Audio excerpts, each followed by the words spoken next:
welcome to NFL Total Access. Lindsay Rhodes back from the annual meeting and reunited with my partner, Scott Hanson. I will spare you my rendition of the Peaches and Herb Classic that's running through my head, but just know it's there. Aw, you brought me back an earworm from Phoenix. That'll be in my head all show. Speaking of gifts, ladies and gentlemen, Giants fans, can we interest you in an eventual new starting quarterback? Eli Manning, 38 years old. In the last 2 seasons of starting for the Giants, the team is 8-23. But the Giants say he's their undisputed guy for 2019. As for 2020 and beyond, here's Dave Gettleman on Good Morning Football. I really believe there's been a false narrative out there but that Eli's finished. He's done. He had a heck of a year. We scored a lot of points late. Most points in the NFC East. Yeah, which blew my mind. But at the end of the day, Eli can still make all the NFL throws. He can still play. Last time I checked, if your quarterback's upright, it gives you a chance. So anyhow, the bottom line is, yes, we have to address it. It's reality. So when the time's right, we will. We've got some good picks, and we've got things that we have to do to make our roster better. And and I think we're all, we understand, and I've said it before. Eli's closer to 40 than 20, and so at some point, there'll be a new quarterback playing for the Giants, and we'll just have to see what happens. Look, Eli Manning is a 2-time Super Bowl winning quarterback. But he's also in the bottom 5 in terms of winning percentage as a starting quarterback in the last decade. Just 46% on the winning percentage. Here's Ian Rappaport on his understanding of the Giants' plan at quarterback. One of the biggest takeaways here from Arizona at the owners' meetings, talking to Giants people, is they do believe Eli Manning is their quarterback for the 2019 season, no question. And in fact, they actually love the performance on the field, especially in the second half of the 2018 season, especially when they got their offensive line together.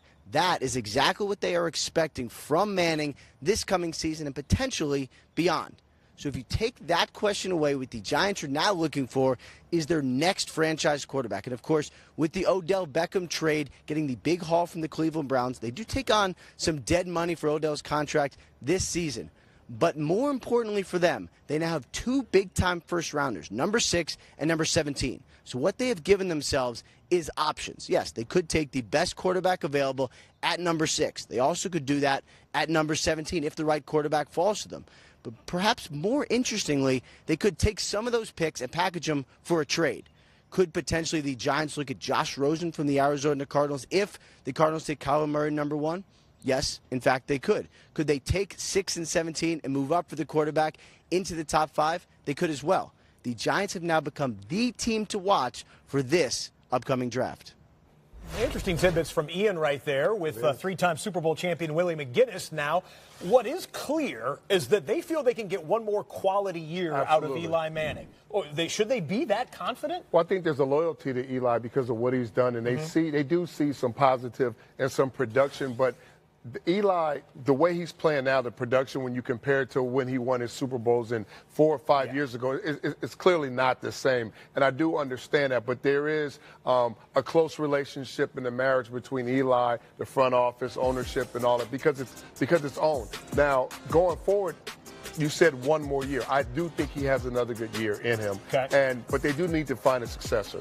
And there's a bunch of teams. There's a few teams that have quarterbacks that are getting a little bit older in age, but their production is there. And that's the difference, is Eli's production is there. When you talk about passing touchdowns, passing percentages, throwing the ball through the air, the dynamic passing game that he once had, it's not the same. And they run the football effectively. They have scored points, but the production's just not the same as it was. And you subtract one of the great wide receivers in the game in Odell Beckham. They got Golden Tate, which will help out the passing game, but different dynamic in the passing attack there. All right, either way, we expect them to get a young quarterback to bring along, whether that's in the draft, as Ian was mentioning, or a quarterback that some people think could become available via trade, Josh Rosen. Here is Arizona coach Cliff Kingsbury on last year's top 10 pick. Josh knows our feelings on him, and that hasn't changed. He's a tremendous talent. Had some tough adversity to fight through last year with some injuries up front, but I thought competed his tail off and worked hard and continued to get better. And so excited about his future. Have you guys communicated with him about those feelings that you have for him? Yeah, I've talked to Josh, and he understands it's a business and what all goes with the first pick and what's going on. Do you foresee Josh being part of your team in the fall? Yeah, I do. I mean, when you have the first pick, anything can happen, as you know. But, he's a talented player, and we're very high on him, and that hasn't changed. Okay, as soon as a coach says about a player, he understands it's a business. It is. Well, when you say that a guy knows that means there could be movement right here. You see him look to the right, like when he answered the question, his eyes kind of went up. Doing the body language thing right there? Yeah. Just a little bit. All right, let's just hypothetically now, Josh Rosen, if he were to be available, if there was interest for the Giants, would that be a good fit?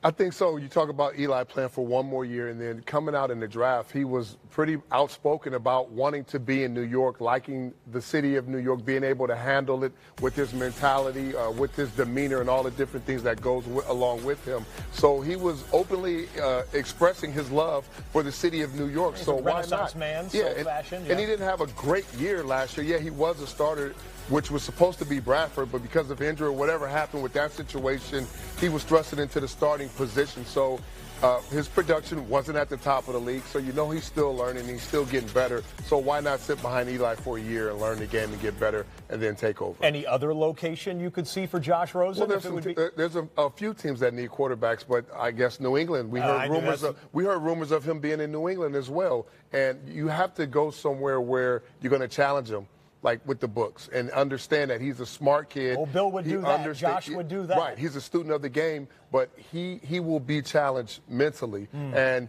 he will learn the game. And that's what I think a situation he needs to be in, somewhere where he's going to be challenged and understand and learn the game. As for the Giants and a potential draft pick, only once in the last 40 years have the Giants used a first-round draft pick on a quarterback. That was the Eli draft year. Lindsay? Big news out of the annual meeting this week in Arizona, a major change to the NFL's replay system that was clearly a response to the overwhelming reaction to this play here in the NFC Championship game. Teams voting 31-1 to include pass interference on the list of reviewable plays, both offensive and defensive, called and not called. Judy Batista used the word stunning to describe the move, which she talked about today with Jim Trotter and Steve Wyche. Well, the big news coming out of the meetings, of course, has been the reviewable offensive and defensive pass interference calls and no calls. And, Judy, moving forward from here, because we've had now about 13, 14, 20 hours to digest what's happened here, the seismic change by owners to vote on this. Moving forward now, some of the conversations as to how this can play out.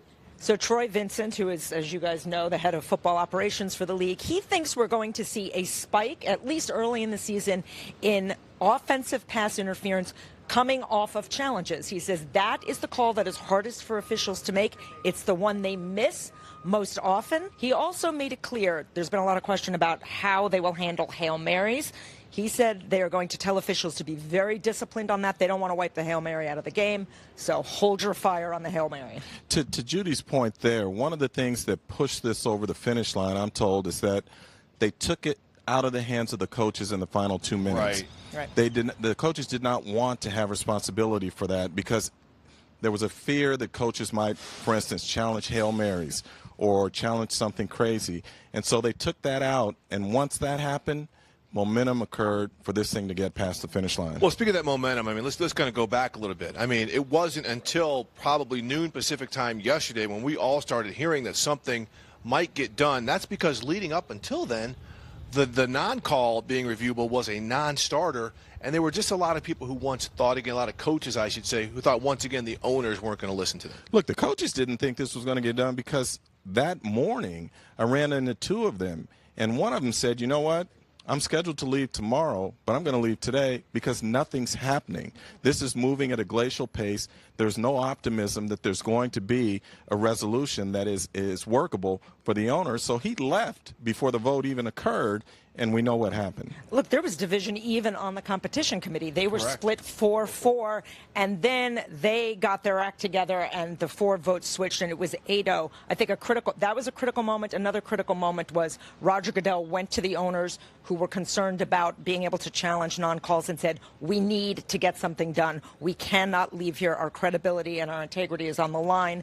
We can't leave here and kick this down the road without having some kind of resolution. And the big thing, too, Jim, if they kicked it down the road, I spoke to people who said the football ops people, general managers and football coaches, the backlash would be very negative. Yeah, but Steve, what alternative did they have? I mean, in the past, coaches have pushed for things and owners have done what they wanted to do. So I'm not sure that backlash would have had anything or would have changed anything. What was critical to me, the line that I loved that I heard last night when Roger Goodell said, look, don't let perfect get in the way of better, and that this was an evolution. So they know that there is still work to be done, but they are trying to do the right thing and trying to have the right calls made.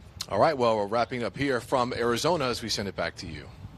Thank you very much, guys. So we've got a lot to unpack here with Willie McGinest, who was in that now infamous coaches meeting that ran 2 hours long on Monday because they wouldn't leave without a consensus to put forward to the owners. How would you describe the tone of that meeting? I thought it was positive. I thought it was good. You saw coaches trying to come to a common solution to figure it out. I think when things like the play that happened in the New Orleans Saints and the Rams game happened, it's an injustice to not only the fans, but the teams and the game. And they didn't want to leave the room until they got it right and everybody was on the same page. Did you get the feeling that the reason the meeting took so long was because they had to convince people in order to get a consensus, or was it about the specifics of what the new rule should look like? I think it's more about the specifics because you float around having another referee on the field or a sky judge, or you talk about should they have the power if a flag's not on the field versus a flag being on the field. And remember, in that game, there wasn't a flag on the field. So how could you come in and change that without having the challenge or being able to challenge that? So I think the nuances of the rule is kind of what took it, and the language of the rule is kind of what took so long to get together. And then after the coaches get on board, the owners have to be on board. So everybody has to be on the same page to get this passed. Why was this the right proposal? Well, I think the right, when you look at the game and the way the game should be played, you want the game to end on fair common ground, right? You want things to go the right way. You want to be able to make the right calls, especially in crucial situations. And when a play like happened in that game has such a big effect on the outcome, or could have a big effect on the outcome, you don't want to walk away and feel like, you didn't do something you're supposed to do or make the right call. And to be able to challenge that, not saying the referees don't, nobody's perfect. You don't want to take the human element away, but you want to have the ability and the opportunity to go back and get it right. Well, there's no denying the role the Saints-Rams game played in all of this. We've talked about it numerous times, right. But there were other games that turned on plays such as the ones that will be rectified moving forward, including one in Week 16 that the Saints actually benefited from. It was a questionable PI call against Joe Hayden, who will be our guest in studio tomorrow. And I can't wait to hear what he has to say about all this.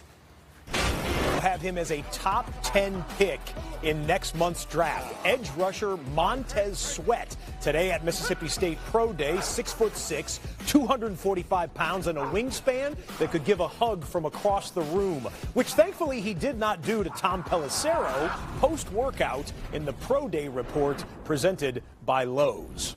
Tez, a lot of first-round draft prospects have opted not to do anything at Pro Day this year. Why did you decide to go out there and do the position work?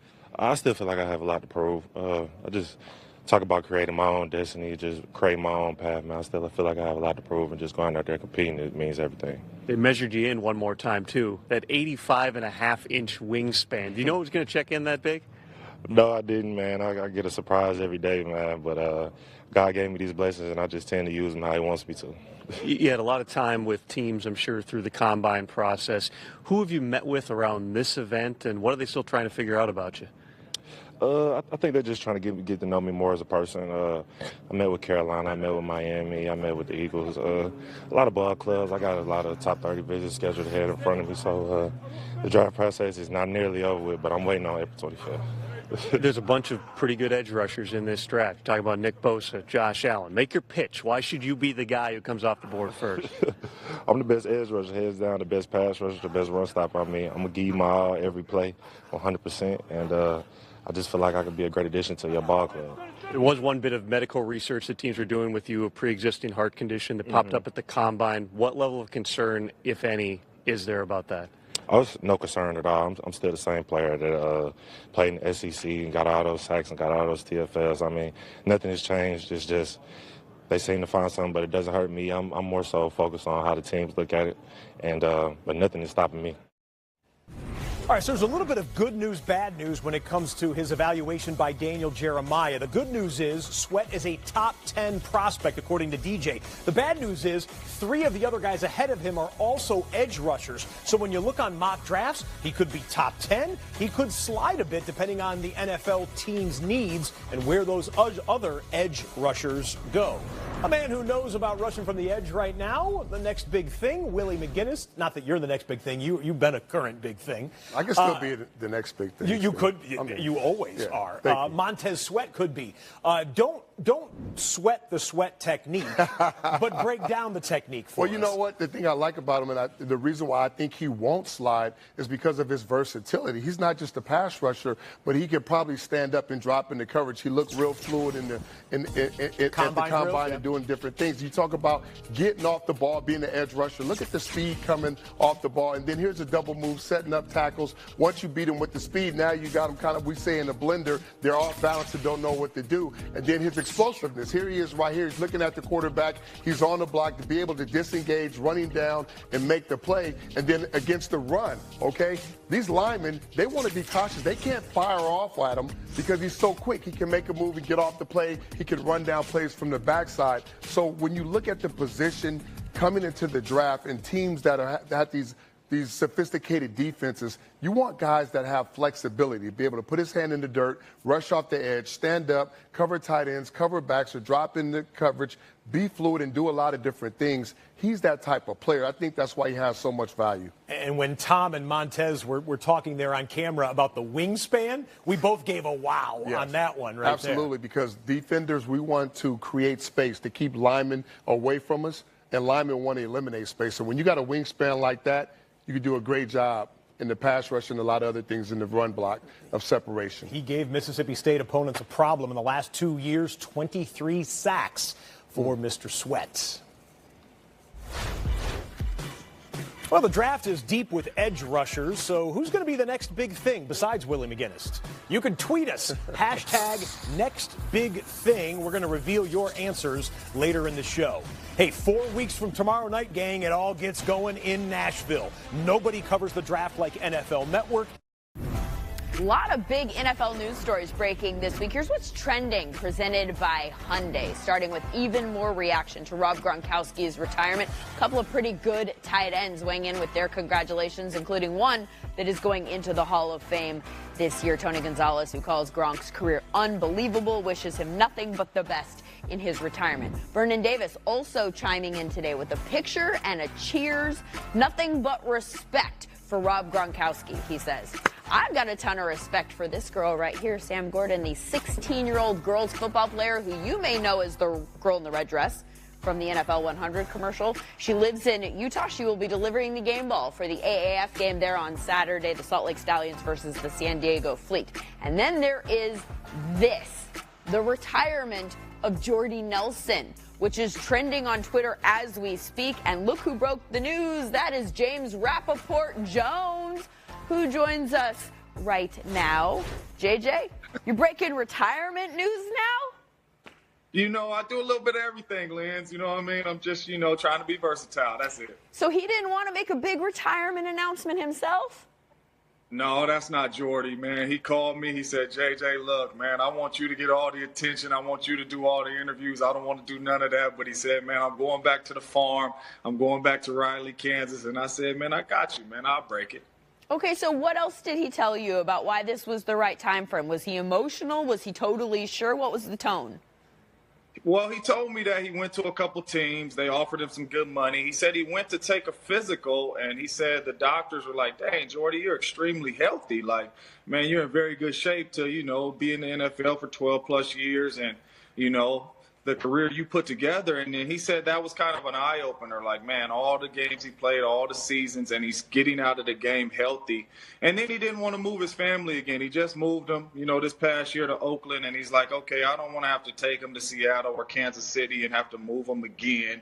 So he was like, look, I think it's just time to hang it up. Let me go back to the farm, man, and enjoy my family.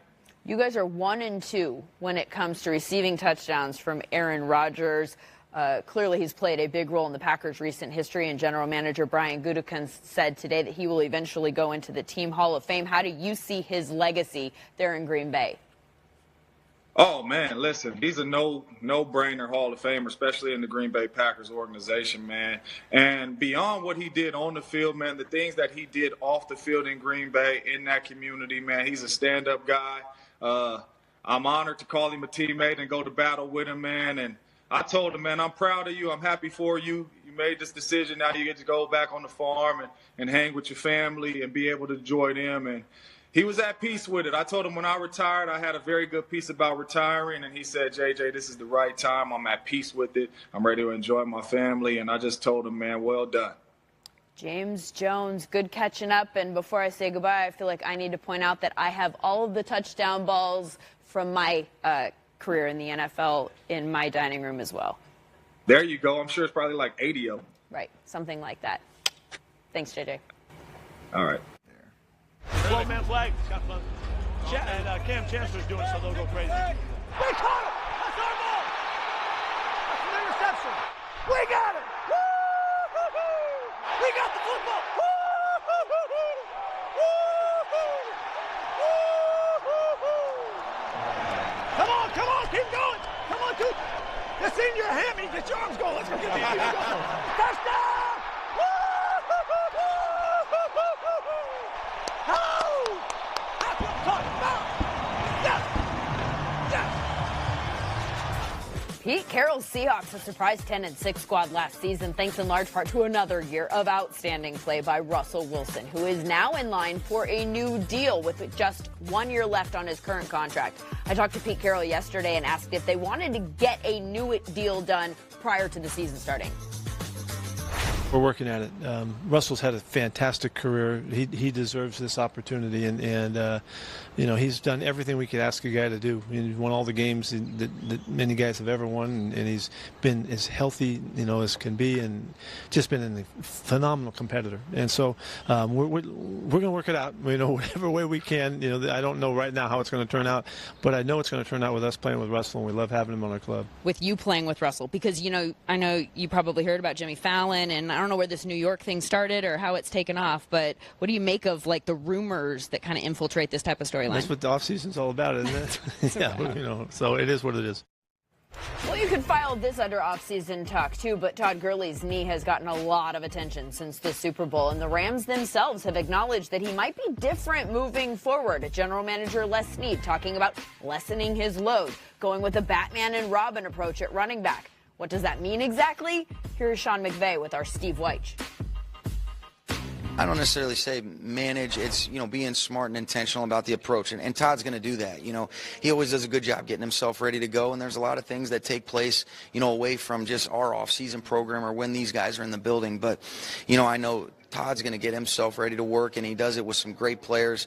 I think a lot of it is let's be specific and intentional about every single thing that we do, whether we're working with him or whatever he's doing outside the building. And, we're always on the same page, and it always goes back to that communication. And lastly, just for clarity, because there's been so much discussion about Todd and the knees and everything, what exactly is it? Is it a medical thing that needs to be finessed, or was it just a matter of the wear and tear he's had through his career? Yeah, I can't speak to Todd, Steve. I know he missed some games, but I think what happened, what it is at the end of the day is he's in a good place right now. We're excited about moving forward and continuing to see Todd Gurley as a foundational piece of the Rams for many years to come.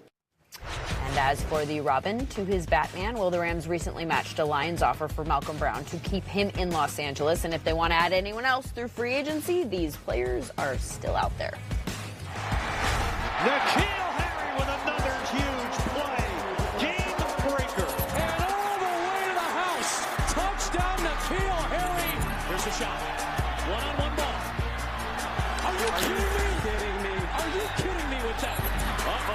N'Keal Harry, do you believe that? That man scoring the touchdowns right there was N'Keal Harry, and here he is today at Arizona State Pro Day, running around. Watch his hands right here, or I should say hand. One, make it look easy. Make it look easy. He's a top 50 prospect, according to our Daniel Jeremiah. After his workout today, he caught up with our Omar Ruiz. Thank you very much, N'Keal Harry here. You looked it out there, man. How did you feel you did today? You know, I felt good. I felt like team just really wanted to see my explosion out the break, seeing me really break down, using my hips. So I feel like I did that today. So I'm glad with the performance. Less than a month to go until the draft. What did you want to prove besides the explosiveness to this draft process and the evaluators? You know, I just want to prove my athleticism. You know, moving forward, I just want to prove I belong. You know, I feel like this is something that's meant for me. I feel like this is my fate. So, you know, I just want to prove I belong on the next level. Everybody I've talked to here at the Arizona State program talks about how competitive you are. The wide receiver group here for this draft is unsettled. There's no surefire, you know, first receiver to come off the board. How important is it to you to be maybe that first player, receiver that gets his name called? You know, it would mean a lot, but at the end of the day, I know a lot of these guys. I know how hard they work. You know, we each have sacrificed a lot to be here. So, you know, no matter what happens, it's all love. Those guys know they have my support, and, you know, I'm hoping the best for all of us. Still have to wait a month to find out who is that first receiver taken off the board. Bucky Brooks has his top 5 wide receivers ranked on NFL.com. N'Keal Harry checks in at number 4. Willie McGinnis back with us one more time here. Willie, what do we see in N'Keal Harry's game? Well, I like this kid. I think he's definitely a competitor. You heard his teammates and coaches say that about him. And if there's an outright comparison, it's Dez Bryant. You talk about a guy that go up to fight for the football, to catch that 50-50 football, a guy which is different than Dez Bryant. They moved him all over the place. He ran every receiver position. He's a good blocker. He can get off the line. Not a lot of separation, and don't let the 4.53 fool you. Which is respectable. Right, but it's not respectable, a burner. but he has game speed versus track speed, which if that makes a lot of sense. Yeah. So when you watch the tape, you'll see some of these plays right here. When you got him one-on-one, he's going to go up, he's going to fight, he's going to be physical, and he's going to go up and he's going to get the ball.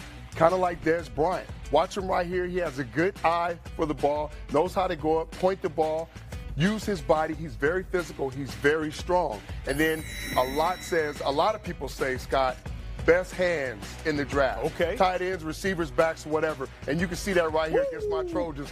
I don't like to see this too much because it's one of my guys, Iman Marshall, and it's the Trojans. But that is special. His hands, he's able to hold on to the ball in traffic. He'll go across the middle. He'll take the hits. Like I said, he's a complete receiver, and he's a workaholic. So whoever gets this guy is going to get a complete receiver. They might get a guy who could get some of those new OPIs called as well by the coach. You never know. If you're looking for some juicy gossip, after the workout today at Arizona State, the Pittsburgh Steelers reportedly put him through a little bit of a private workout on the side, the Antonio Brown lists. Time now for our weekly visit from draft prospect Kaleb McGary, joining us from the weight room where a lineman lives off-season, I'm sure, quite a bit. Kaleb, big week ahead. Washington Huskies Pro Day on Monday. How ready are you for it, and what do you hope to show? I'm very ready. I'm very excited. It's a lot of build-up. It's kind of the final leg of this step in the journey, so to speak, after the combine. I hope to show that I'm as good here as I was there. I've been staying in shape, and I can move every bit as well as I think I can. Is it frustrating at all that these drills are not made for linemen? You don't have pads on. You don't get to show the physicality aspect of things. Of course. I mean, that's what linemen are good at. We're not, track athletes. Our whole gig is to run fast, jump high. Ours is get in there, maul him, and quarterback. That's our gig. Is what we do. We know power is a lot of your game here. We see your height, weight on the screen, 317 pounds, and yet you don't look like you have bad weight on you. I'm wondering if you've ever changed up your diet for your football career, and what's the one thing you gave up that you just absolutely crave? I did. When I got to college, my diet changed a lot just because more access to better food, quite honestly. Because People don't realize how expensive it is to eat well, even in college. But being a scholarship athlete gave me better access to better food, and that helped a lot. And I had to give up ice cream. I love ice cream. I really do, like a lot. And that was painful. We've been following your career to becoming a pro, but we know you're a great teammate as well. So we thought we'd give you a chance to talk about your Washington teammates who will be going through their pro day as well. I'll say a name of one of your Washington teammates. You give us a quick hitter on what fans can expect. Cornerback Byron Murphy. Obviously, really good player, really quick, really smart, really good instincts. Safety Taylor Rapp. Again, another really, really quick, fast, really smart player. He also has really good instincts. I think he reads the field very, very well. And running back Myles Gaskin. Tough as nails, man. Gets up every time. He's patient, which I think people don't realize how important that is as a back, giving your lineman a chance to work. And he's an incredible teammate. He's a guy that you want to block for. Well, you tell those guys, and yourself included, go out there and put on a show in front of all the NFL scouts and the brass that show up there on Monday. We'll have a full report. Look forward to seeing you next week, Caleb. All right, thank you. Big pro day today down in Gainesville. Offensive tackle Jawan Taylor from Florida on the field for his pro day, where he reportedly met with the Bucs afterward. They have the 5th pick in the draft. Will they use it on him? Every single one of our mock drafts on NFL.com have him going top 10, and he told Kim Jones today that is right where he should be. Where do you fit? Are you the best tackle in this draft in your mind? Yes, ma'am. I'm very confident in myself, and I feel like I'm definitely the best tackle in this 2019 draft class. What is a team getting when they draft you? Very, very good guy. Works hard, loves to win. I'm very passionate about the game. Very aggressive. NC State's pro day also today with arguably the best center in the draft in Garrett Bradbury and a quarterback that Bucky Brooks has in his top 5, Ryan Finley, who, according to Daniel Jeremiah, who was there, rebounded from a couple of missed throws early to have a solid workout. Another broken tackle, and there goes Benny Snell. Snell showing that patience, reaching for the goal line. Benny Snell is in. Touchdown, Kentucky. And here's a good example of the running personality of Benny Snell right there. Snell will take it across the goal line. Touchdown, Kentucky. All-time SEC rushing touchdowns. Tim Tebow, Herschel Walker, and our special guest live in studio right here, Benny Snell Jr. of the Kentucky Wildcats. Benny, welcome to NFL Network, man. Hey, I'm glad to be here. Thank you for having me. College is over. It's time to ramp it up towards the pros. What has the pre-draft process been like for you? Man, it's been real tiring. It's time consuming. You're talking to a lot of teams, a lot of coaches. Then you got to train on your own. You got to make sure you give yourself enough rest, especially after going through the combine, going through pro day. So it's all been fun, but I'm enjoying every minute of it. How anxious are you to know where your new home is going to be? Man, I wake up every morning like I just know it's all going to be different real soon, So I'm taking it day by day, but I'm excited at the end of the day. This, ladies and gentlemen, is one of the most accomplished running backs coming into this draft class here. 1,000-yard season last year, 1,000-yard season the year before that, 1,000-yard season the year before that. What does that type of consistency over the course of your college career mean for scouts that are examining you? It means a lot. I definitely am glad and proud to be able to say that I've had those 1,000-yard seasons. I've broke the records that I've broken and won the games that I've won. I feel like it's very important to keep your body healthy, especially throughout the time period, because I'm blessed enough to be able to go through that time period and not be injured. So with teams, giving their certain scouting report on me, they can see that, okay, well, he's durable. On the close games, he won't be hurt, or, if he's hurt, he's not a fighter. He won't fight through. He'll just come out and give up. So I keep that in mind. Pro fans that are watching this right now are saying, Snell, I know that name. Yeah. You're a bloodline right here. It's a bloodline. Your dad was a Raven, and your great uncle was Matt Snell, the former New York Jet great. Yes, sir. What does that mean to have that football in the genes? It just I'm blessed. You know, it goes into history. You know, some old film right here. Yes, sir. It's in the blood. I'm able to go back and turn on old Matt's highlights and be able to turn mine and be able to like see the similarities on how we run. I also turn my dad on as well. So it's just like mind blowing to be able to watch and be able to see like it really in the generations. And our body type on how we run is kind of similar too. So, Well, the Mannings, the Bosas, get ready for the Snells with the next generation. Yes, Benny, thanks for the time. Can't wait to watch your pro career. Thank you, brother. Appreciate it. NFL Network, ESPN, and ABC, and there will be a number of high-quality edge rushers in it. And our Path to the Draft guys have more on them. Oh, what's going on, everybody? Glad to have you here with us on the Path to the Draft set. Rhett Lewis, my guys, my wideouts, Curtis Conway and Bucky Brooks. Guys, I want to talk about Montez Sweat. Had the pro day at Mississippi State. Our Tom Pelissero talked to him, said that he is the best edge rusher in this class. He's the best guy to get after the quarterback in this class. Look, I love the confidence, right? But is he? But is he among the elite? He is among the elite. I can't call him the best one, but he definitely is among the elite. When you watch him play and watch him throughout this process, he's only checked off all the boxes during the regular season. He had a dominant year, 11 sacks, 22 sacks the last 2 years. Then he goes to the Senior Bowl, dominates in practices, shows up in the game, goes to the Combine, absolutely crushes it. And the thing that jumps off tape to me is not just the technical skills, it's the motor. He is relentless. I believe he's going to be a guy that consistently gets at least 10 or more sacks as a pass rush off the edge. I think that should put him in the Tier 1 category. Yeah, I agree. He's definitely not the top in my opinion, but he's definitely in that top 5. And you're talking about a draft class that's full with elite pass rushers. For me, guys, it always comes back down to who you're going against. And he went up against some pretty tough offensive line and showed that he can get it done. So I definitely think he can come to the next level and make an impact right away. Do you think teams that are trying to decide who to take up there in that top 5, do you think they're deciding between a Josh Allen out of Kentucky or a Montez Sweat? Is he in that conversation? I think they have that conversation, but I think he's just a notch below. I think he still will be included in the Tier 1 discussion, but I think the Bosas and Allens, they kind of get the nod when it comes to comparison between he and those guys. So maybe it's a Sweat versus Clelin Ferrell or... Absolutely. Yeah. I believe that's the conversation that you're beginning to have. Right.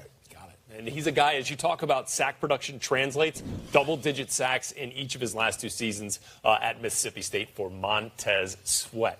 All right, we've got a big-time week of Path to the Draft. You can catch us every Monday through Friday, 6 p.m. Eastern, right here on NFL Network. We'll see you back here tomorrow. Bosa, the first edge rusher off the board in Bucky's latest mock draft, but GDOT tweeted us to tell us that Josh Allen is going to be the next big thing when he is on the field. No quarterback is safe, he says. T-Mac Hayes likes Georgia's John Ledbetter, hopes the Chargers snag him, he says. Well, good news, he just met with the Chargers, apparently. According to reports, John Karp likes Nick Bosa to show the league that he's better than his brother. It's a shocker. And the guy I like is Brian Burns from Florida State, 6'5", 249, a guy who was playing like a receiver when he was doing the linebacker drill. Watch out for that kid. Doesn't count, Willie. You didn't tweet at us. Hashtag next big thing. Join in on the fun.